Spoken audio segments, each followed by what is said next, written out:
I because when we agree. hold things back, we are denying ourselves the opportunity of emotional regulation. Well, like, for example, when we name our emotions, the amygdala actually begins to decrease and settle down. I mean, we've all had the experience of something that feels really scary inside, but then we have a heart to heart with a friend or talk about it with our therapist and it starts to feel more manageable. That's partly just the process of putting language on a problem. That can even happen just by journaling by yourself.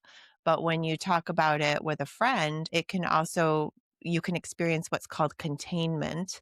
We're not meant to be alone. Whether you come at this from, say, a religious perspective or a purely evolutionary perspective, either way you look at it, we are not meant to be alone. We're tribal creatures. We're meant to be in communication with others.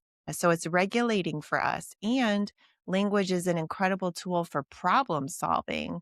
So that also can start to settle the nervous system when we start brainstorming and getting ideas or activating our support network.